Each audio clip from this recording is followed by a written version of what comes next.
Some people say that as long as a foreigner has enough time, he can sleep with half the women in China. Do you believe it? Hello everyone, my name is Wang Chunyui. I'm from the US and I'm an expert at picking English names. I had a follower who left me a comment asking if I could pick an English name for him. I said sure, and after that, everyone started asking me to pick English names for them. Now, I've picked at least over 50,000 English names in total. This American guy, who seems harmless, has recently faced fierce condemnation from the Chinese internet because he has slept with hundreds of Chinese women.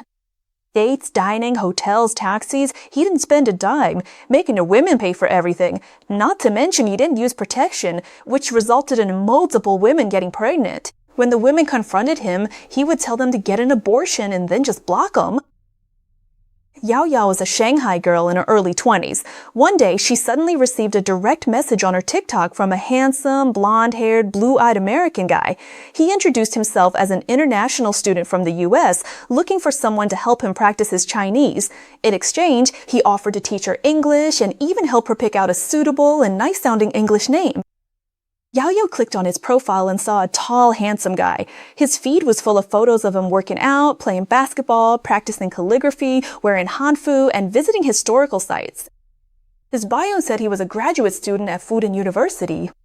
Oh, so he's an international student who loves China. Yao Yao thought he looked great, sunny and clean-cut, and figured there was no harm in getting to know him. So the two of them arranged to meet. The guy chose one of the city's top high-end restaurants, and Yao Yao dressed up carefully for the date. But when it was time to pay the bill, he just sat there, acting completely natural. Yao Yao was taken aback for a second, but then she thought, it's okay, I'll just treat it as being a good host. The guy was very happy and said after the meal, hey, let's go to my place, I'll write some calligraphy for you. Yao Yao went, and well, one thing led to another.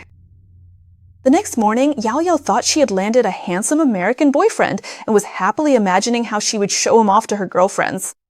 As it turned out, the guy acted like a completely different person, rushing her to leave because he had another date lined up. Later on, Yao Yao discovered she was pregnant. When she went back to find the guy, he told her to get an abortion immediately, then turned around and blocked her.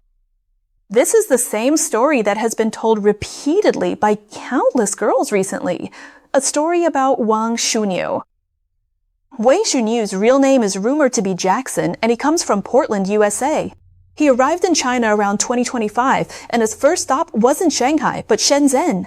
Friends, keep this detail in mind. We'll come back to it later. In just over a year, Wang Shunyu managed to rack up over 100,000 followers on Chinese short video platforms. How did he do it? By relying on three things. First, his face and physique. He's 1.93 meters tall, has sharp chiseled features and well-defined muscles. He wakes up at 5 o'clock a.m. to work out, either hitting the weights or playing basketball. So, with his good looks and self-discipline, he attracts female fans. Second, his Chinese. Even though it has a bit of a foreign accent, whenever he opens his mouth, he's using internet slang and trending memes. On the Chinese internet, a foreigner who can speak authentic Chinese naturally comes with a sense of relatability. That in itself is a rare commodity. Third, and most importantly, he knows exactly how to survive on Chinese social media. He gets custom hanfu and tank-style outfits made, puts them on, and is constantly talking about traditional Chinese culture. His videos are filled with things like, I love China, China is so safe, and I want to settle down in China. He went to Tiananmen, to the northeast, praising everything along the way, to the point where later, local tourism bureaus even specifically invited him to be a foreign tour guide, cast him as the lead in short films, and he even appeared on variety shows. And his most viral move was helping Chinese girls come up with English names. That became quite a spectacle on Douyin.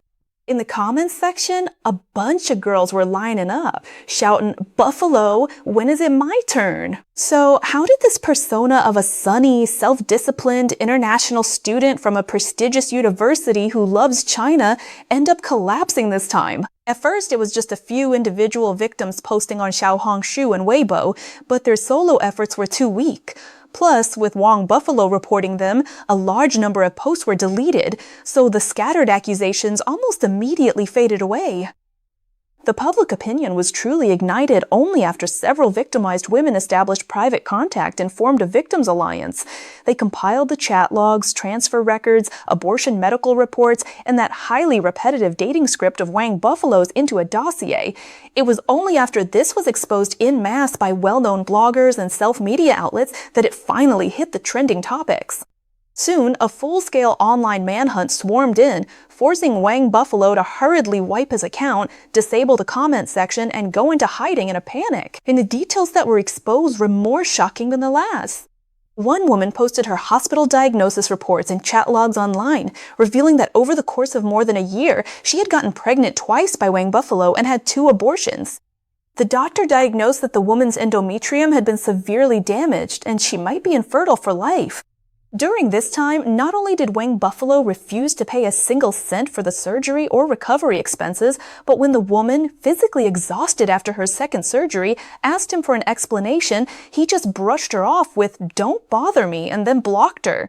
Furthermore, this time, the screenshots posted by multiple women have pieced together Wang Buffalo's consistent pattern of behavior. He always insisted on dates at the most high-end Western restaurants in Shanghai's Jing'an district, ordering the most expensive dishes.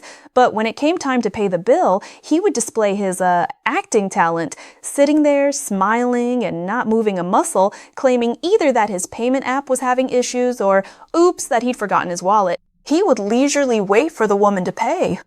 Then he would drop that signature bait, "Do you want to come over to my place and watch me do some calligraphy?" By the next morning, he would kick the woman out, using the excuse that he had to rush off to class at Fudan University. Waitstaff at a high-end restaurant revealed that this guy had brought 4 or 5 different girls to the same restaurant within a single week, and every single time, the woman ended up paying the bill. After the scandal in Shanghai broke, netizens in Shenzhen also joined in on calling him out. That's when everyone realized that as early as between 2024 and 2025, this guy was already a notorious deadbeat regular in the Shenzhen bar scene. Back then, he hadn't yet donned the halo of being a Fudan graduate student. He was just using his foreign face and the guise of teaching English to scam people everywhere. Later, because his reputation in Shenzhen was completely ruined, he shifted his base of operations to Shanghai. The most terrifying part is that just as the incident was reaching its peak, an anonymous letter suddenly surfaced online, claiming that Wang Shunyu was a patient at a certain hospital and had already been diagnosed as being in the asymptomatic stage of HIV/AIDS. Although this news has not yet been cross-verified by an official medical diagnosis, it has become an established fact that Wang Shunyu long refused to take protective measures while maintaining relationships with dozens of women. This rumor immediately plunged a large group of victimized women into extreme panic, leading them to even go to the hospital collectively for HIV screening. As the situation escalated, the mouthpiece for official opinion, Hu Xijin came out to speak. What did he say? Regarding the bad things Wang Shunyu did, he said it remains unknown. But he did feel the need to clarify Wang Xunyu's title as a graduate student at Fudan University. He checked with friends at Fudan and said that Wang Shunyu wasn't a Fudan graduate student at all. He had only attended a language training program there for a few months, making him a non-degree continuing education student. So it was he who brought trouble upon Fudan. Fudan subsequently stepped forward quickly, and to summarize their stance, it boils down to 2 points. First, he was just a short-term continuing education student who had long since left the school, so stop dragging Fudan's name through the mud. Second, these matters are personal disputes, and the university won't intervene. This attitude of rapid distancing, when compared to the incident at Dalian Polytechnic University last year, is just dripping with irony. Friends, you might remember that last year at Dalian Polytechnic, a female student had a sexual encounter with a Ukrainian esports player, and the guy turned around and posted the private video online. The school's reaction was surprisingly fast. They issued a notice stating that the girl had damaged the nation's dignity and expelled her directly. A Chinese girl whose privacy was violated and who was a victim herself was slapped with such a heavy label as damaging the nation's dignity. But this time, when it comes to the foreign male influencer who deceived and slept with hundreds of Chinese girls, the school and official verdict is that it's just a private matter of personal conduct, and they won't intervene. Have you ever thought about this kind of extremely twisted double standard? Why is that? Some say it's because he's American and we can't do anything about foreigners. If you believe this is reverse discrimination against our own people based on nationality, then please type the word nationality in the comments section. If you think it's not necessarily a nationality issue and that there are hidden institutional factors involved, type other reasons for me, and please share your insights with all of us in the comments section. Friends, have you felt this kind of extremely twisted double standard? Have you ever thought about this question? What is the reason, really? Because in recent years, news about foreign men, whether white or black, sleeping with Chinese women has been emerging one after another. What exactly is the reason? Nationality is not the root cause. The key lies in what kind of foreign nationality it is and where it comes from. How should we understand this? Don't forget, 3 years ago, another top-tier male star who also held a foreign passport and also couldn't keep his pants on was completely crushed by the authorities. That person is the Canadian-born Chris Wu. In 2021, an internet celebrity named Du Meiju came forward to accuse Chris Wu of luring women under the pretext of casting actors or finding female leads for his music videos. Once the lid was lifted on this, more and more victims came forward, exposing the assembly line process Chris Wu used to select his concubines. Chris Wu had 2 female staff members around him who helped him precisely select his prey.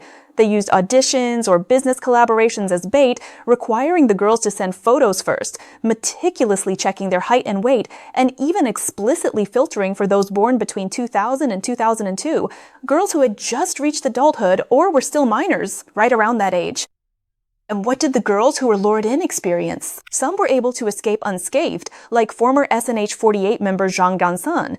At the time, Chris Wu took the initiative to add her, portraying himself as an innocent, naive boy, acting coy and vulnerable to trick her into traveling from Hangzhou to Shanghai to meet him. Once at the dinner table, he demanded kisses and hugs. Fortunately, Zhang Danzan had a good tolerance for alcohol and was firm in her stance, which is how she managed to escape that ordeal.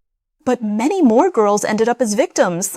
For instance, some girls were tricked by staff members who asked for photos under the pretext of shooting an MV, and then Chris Wu used sweet talk claiming he wanted to date them to lure them into meeting him. This girl thought she had saved the world, sigh, and was actually dating her idol, only to be dumped just a few days later.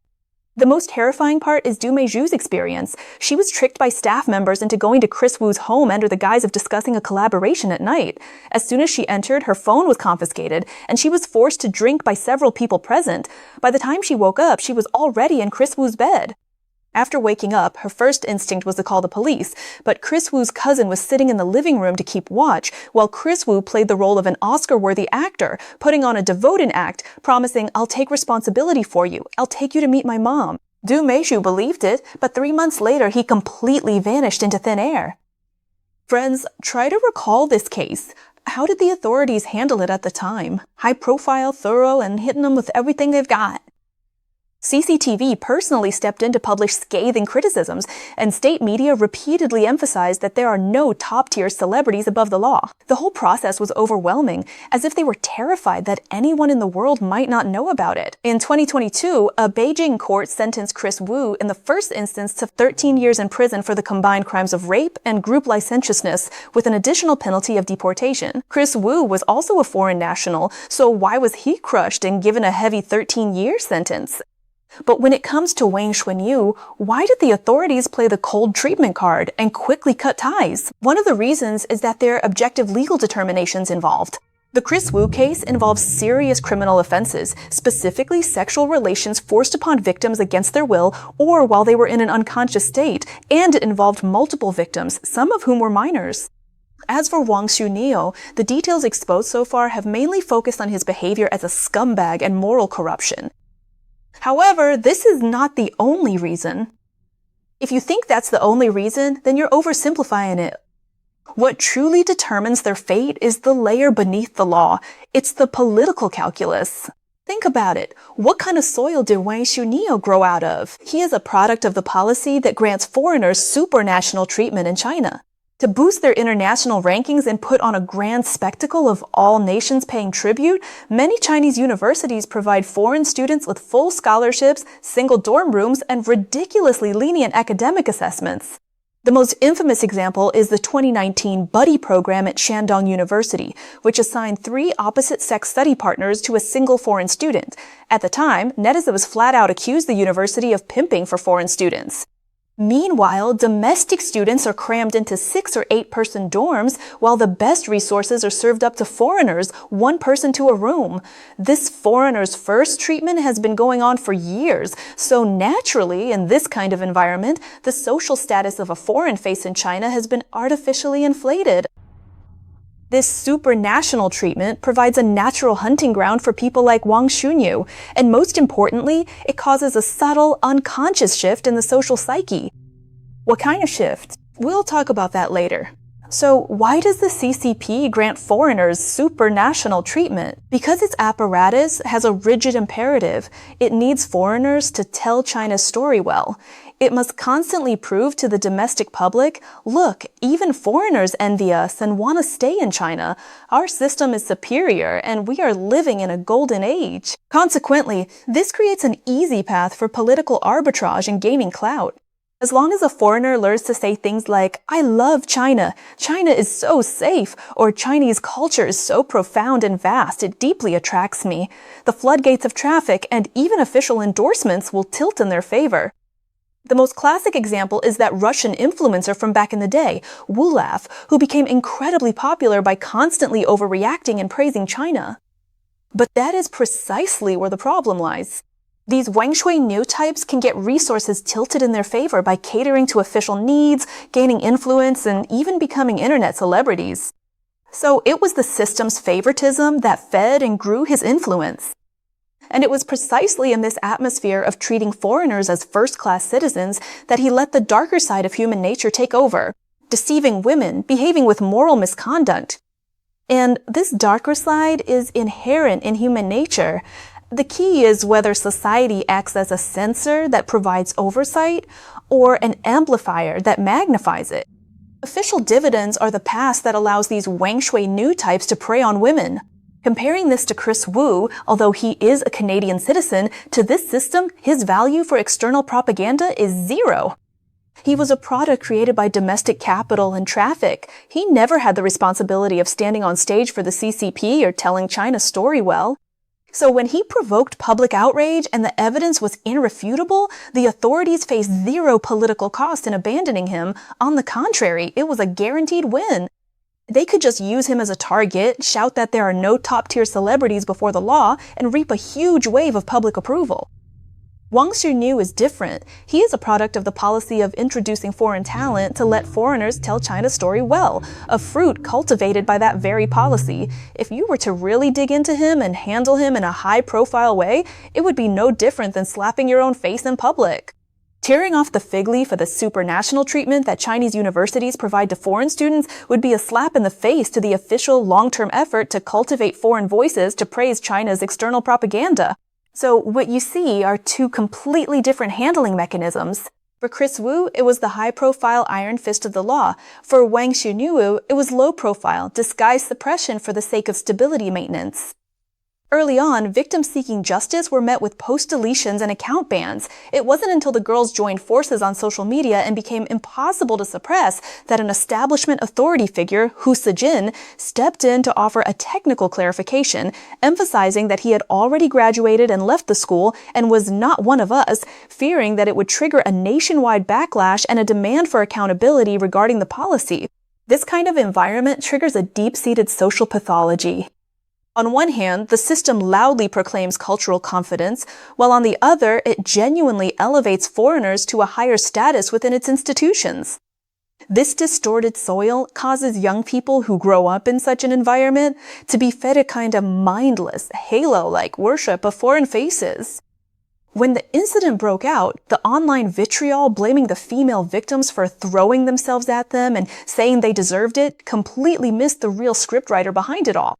The blind faith of these young women didn't just appear out of thin air. It was cultivated year after year by the propaganda machine's decades-long, relentless implication that the arrival of foreigners in China signifies a golden age.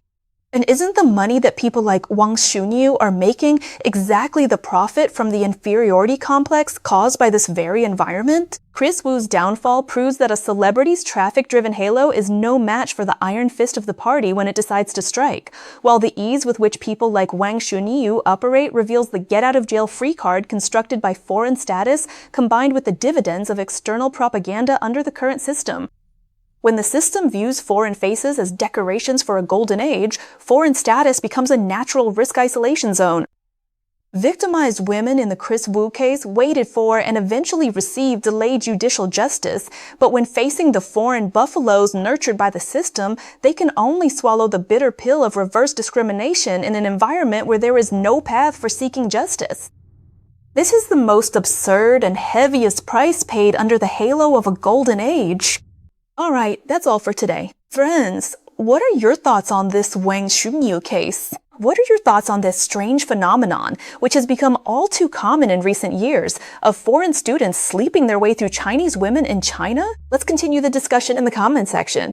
Before you go, if you enjoyed my show, don't forget to hit the like button, and don't forget about that fan hype feature. It really helps my videos reach a wider audience.